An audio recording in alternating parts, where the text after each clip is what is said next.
पद्मानने पद्मपद्मालक्ष्मी पद्मसंभवे तन्मे भजसि पद्माक्षी येन सौख्यं लभाम्यहम्। शरद पूर्णिमा की आपको हार्दिक बधाई। इस बार शरद पूर्णिमा 16 अक्टूबर एवं 17 अक्टूबर दोनों दिन मनाई जाएगी। 16 अक्टूबर के दिन व्रत, पूजन तथा खीर रखने का विधान शास्त्र सम्मत होगा, क्योंकि पूर्णिमा तिथि में चंद्रोदय व्यापिनी पूर्णिमा का विशेष महत्व होता है और 16 अक्टूबर को रात 8 बजे से ही पूर्णिमा तिथि का प्रारंभ हो जाएगा। वहीं उदय व्यापिनी सिद्धांत को ग्रहण करते हुए स्नान एवं दान का विधान 17 अक्टूबर को करना शास्त्र सम्मत होगा। शरद पूर्णिमा व्रत के दिन अर्थात आज माँ लक्ष्मी की पूजा विशेष रूप से करनी चाहिए। संध्या काल के समय माँ को स्नान कराकर षोडश उपचार से उनका पूजन करना चाहिए एवं रात्रि का जागरण करते हुए माँ लक्ष्मी जी के निमित्त दीपदान भी करने का विधान बताया गया है।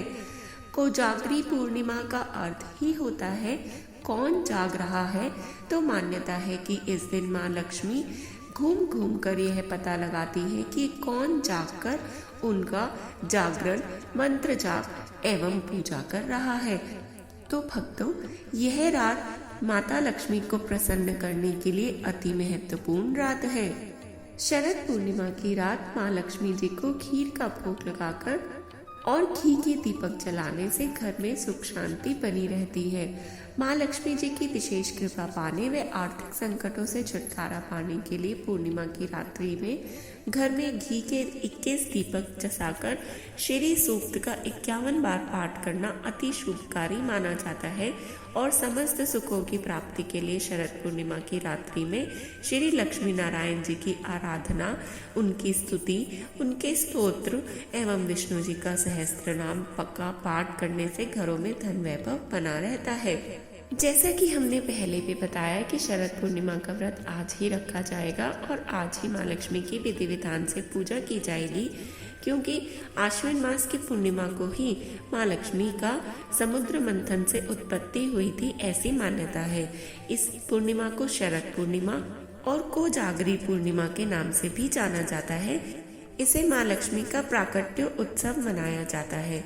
इस दिन व्रत करते हैं और उनकी पूजा करते हैं। व्रत रखने वालों के लिए माँ लक्ष्मी की उत्पत्ति की कथा का पाठ करना आवश्यक होता है, तभी उनका व्रत पूर्ण माना जाता है। आइए इस वीडियो के माध्यम से हम सुन लेते हैं शरद पूर्णिमा की व्रत कथा। शरद पूर्णिमा कोजागरी व्रत कथा। भीष्म जी ने कहा, मुनि श्रेष्ठ, मैंने तो सुना था लक्ष्मी जी क्षीर समुद्र से प्रकट हुई है, फिर आपने यह कैसे कहा कि वे भृगु की पत्नी ख्याति के गर्भ से उत्पन्न हुई? तब पुलस्त्य जी बोले, राजन, तुमने मुझसे जो प्रश्न किया है उसका उत्तर सुनो। लक्ष्मी जी के जन्म का संबंध समुद्र से है। यह बात मैंने भी ब्रह्मा जी के मुख से सुन रखी है। एक समय की बात है, दैत्यों और दानवों ने बड़ी भारी सेना लेकर देवताओं पर चढ़ाई कर दी। उस युद्ध में दैत्यों के सामने देवता परास्त हो गए। तब इंद्र आदि संपूर्ण देवता अग्नि को आगे करके ब्रह्मा जी की शरण में गए। वहां उन्होंने अपना सारा हाल ठीक ठीक कह सुनाया। ब्रह्मा जी ने कहा, तुम लोग मेरे साथ भगवान की शरण में चलो। यह कहकर वे संपूर्ण देवताओं को साथ लेकर क्षीर सागर के उत्तर तट पर गए और भगवान वासुदेव को संबोधित करके बोले, विष्णु, शीघ्र उठिए और इन देवताओं का कल्याण कीजिए। आपकी सहायता न मिलने से दानव इन्हें बारंबार परास्त करते हैं। उनके ऐसा कहने पर कमल के समान नेत्र वाले भगवान अंतर्यामी पुरुषोत्तम ने देवताओं के शरीर को अपूर्ण अवस्था देखकर कहा, देवगण, मैं तुम्हारे तेज की वृद्धि करूंगा। मैं जो उपाय बतलाता हूँ उसे तुम लोग अवश्य करो। दैत्यों के साथ मिलकर सब प्रकार की औषधियाँ ले आओ और उन्हें क्षीर सागर में डाल दो। फिर मंदराचल को मथानी और वासुकी नाग को नीति अर्थात रस्सी बनाकर समुद्र का मंथन करते हुए उससे अमृत निकालो। इस कार्य में मैं तुम लोगों की सहायता करूंगा। समुद्र का मंथन करने पर जो अमृत निकलेगा उसका पान करके तुम लोग बलवान और अमर हो जाओगे। देवादिदेव भगवान के ऐसा कहने पर संपूर्ण देवता दैत्यों के साथ संधि करके अमृत निकालने के यत्न में लग गए। देव, दानव और दैत्य सब मिलकर सब प्रकार की औषधियां ले आए और उन्हें क्षीर सागर में डालकर मंदराचल को मथानी एवं वासुकी नाग को नीति बनाकर बड़े वेग से मंथन करने लगे। भगवान विष्णु की प्रेरणा से सब देवता एक साथ रहकर वासुकी की पूंछ की ओर हो गए और दैत्यों को उन्होंने वासुकी के सिर की ओर खड़ा कर दिया। भीष्म जी वासुकी के मुख की सांस तथा विषाग्नि से झुलस जाने के कारण सब दैत्य निस्तेज हो गए। क्षीर समुद्र के बीच में ब्रह्मवेताओं में श्रेष्ठ भगवान ब्रह्मा तथा महातेजस्वी महादेव जी कच्छप रूपधारी श्री विष्णु भगवान की पीठ पर खड़े होकर अपनी भुजाओं से कमल की भांति मंदराचल को पकड़े हुए थे तथा स्वयं भगवान श्री हरि कूर्म रूप धारण करके क्षीर सागर के भीतर देवताओं और दैत्यों के बीच में स्थित थे। वे मंदराचल को अपनी पीठ पर लिए डूबने से बचाते थे। तदंतर जब देवता और दानवों ने क्षीर समुद्र का मंथन आरंभ किया तब पहले पहल उससे देव पूजित सुरभि कामधेनु का आविर्भाव हुआ, जो भविष्य अर्थात घी व दूध की उत्पत्ति का स्थान मानी गई। तत्पश्चात वारुणी देवी प्रकट हुई, जिसके मद भरे नेत्र घूम रहे थे। वह पग पग पर लड़खड़ाती चलती थी। उसे अपवित्र मानकर देवताओं ने त्याग दिया। तब वह असुरों के पास जाकर बोली, दानवों, मैं बल प्रदान करने वाली देवी हूँ, तुम मुझे ग्रहण करो। दैत्यों ने उसे ग्रहण कर लिया। इसके बाद पुनः मंथन आरंभ होने पर पारिजात अर्थात कल्पवृक्ष उत्पन्न हुआ, जो अपनी शोभा से देवताओं का आनंद बढ़ाने वाला था। तदंतर 60 करोड़ अप्सराएं प्रकट हुई, जो देवता और दानवों की सामान्य रूप से भोग्या हैं। जो लोग पुण्य कर्म करके देवलोक में जाते हैं, उनका भी उनके ऊपर समान अधिकार होता है। अप्सराओं के बाद शीतल किरणों वाले चंद्रमा का प्रादुर्भाव हुआ, जो देवताओं को आनंद प्रदान करने वाले थे।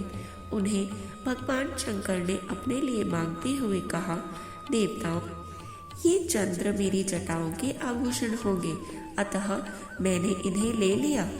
ब्रह्मा जी ने बहुत अच्छा कहकर शंकर जी की बात का अनुमोदन किया। तत्पश्चात कालकूट नामक भयंकर विष प्रकट हुआ। उससे देवता और दानव सबको बड़ी पीड़ा हुई। तब महादेव जी ने स्वेच्छा से उस विष को लेकर पी लिया। उसके पीने से उनके कंठ में काला व नीला दाग पड़ गया। तभी से वे महेश्वर नीलकंठ कहलाने लगे।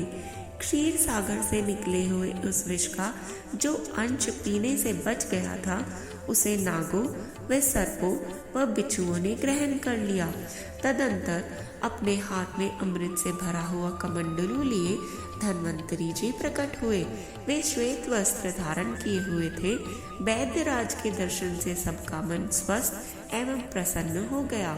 इसके बाद उस समुद्र से उच्चैश्रवा घोड़ा और ऐरावत नाम का हाथी, ये दोनों क्रमशः प्रकट हुए।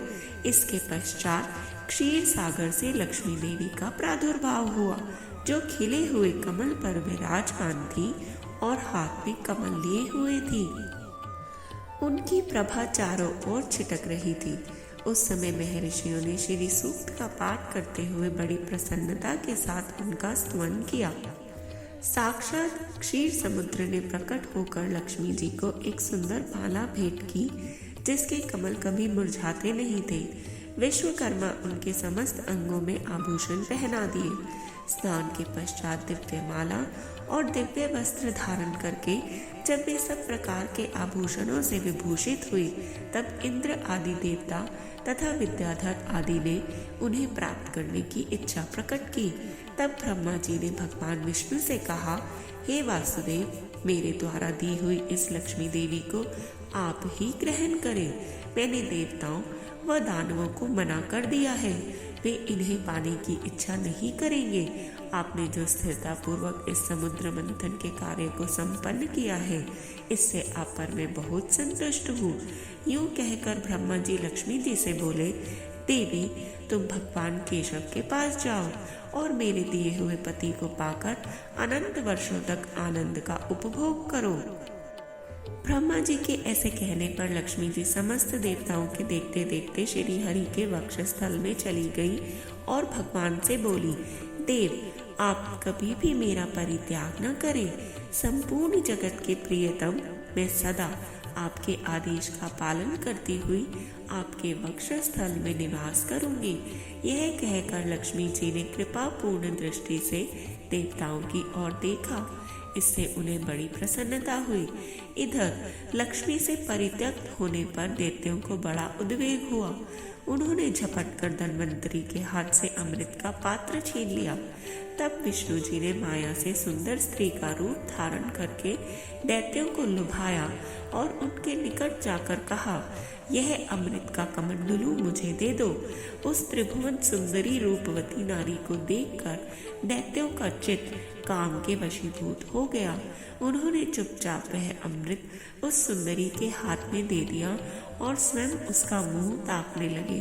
दानवों से अमृत लेकर भगवान ने देवताओं को दे दिया और इंद्र आदि देवता तत्काल उस अमृत को पी गए। यह देख दैत्यगण भांति भांति के अस्त्र शस्त्र और तलवारें हाथ में लेकर देवताओं पर टूट पड़े, परंतु देवता अमृत पीकर बलवान हो चुके थे। उन्होंने दैत्य सेना को परास्त कर दिया। देवताओं की मार पड़ने पर दैत्यों ने भागकर चारों दिशाओं की शरण ली और कितने ही तो पाताल में घुस गए। तब संपूर्ण देवता आनंद मग्न होकर शंख, चक्र, गदा धारण करने वाले भगवान श्री विष्णु को प्रणाम करके स्वर्गलोक में चले गए। तब से सूर्यदेव की प्रभा स्वच्छ हो गई। वे अपने मार्ग से चलने लगे। भगवान अग्निदेव भी मनोहर दीप्ति से युक्त होकर प्रज्वलित होने लगे तथा सब प्राणियों का मन धर्म में संलग्न रहने लगा। भगवान विष्णु से सुरक्षित होकर समस्त त्रिलोकी श्री संपन्न हो गई। उस समय समस्त लोकों को धारण करने वाले ब्रह्मा जी ने देवताओं से कहा, देवगण, मैंने तुम्हारी सुरक्षा के लिए भगवान श्री विष्णु को तथा देवताओं के स्वामी उमापति महादेव जी को नियत किया है। वे दोनों तुम्हारे योगक्षेम का निर्वाह करेंगे। तुम सदा उनकी उपासना करते रहना, क्योंकि वे तुम्हारा कल्याण करने वाले हैं।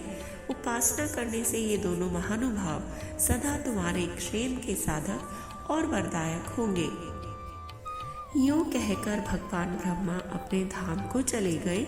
उनके जाने के बाद इंद्र ने भी देवलोक की राह ली और तत्पश्चात श्री हरि और शंकर जी भी अपने अपने धाम वैकुंठ एवं कैलाश में जा पहुँचे। तदंतर देवराज इंद्र तीनों लोगों की रक्षा करने लगे। महाभाग, इस प्रकार श्री लक्ष्मी जी क्षीर सागर से प्रकट हुई। सभी भक्तजन बोलेंगे, जय लक्ष्मी मैया की, जय वासुदेव भगवान की, हर हर महादेव।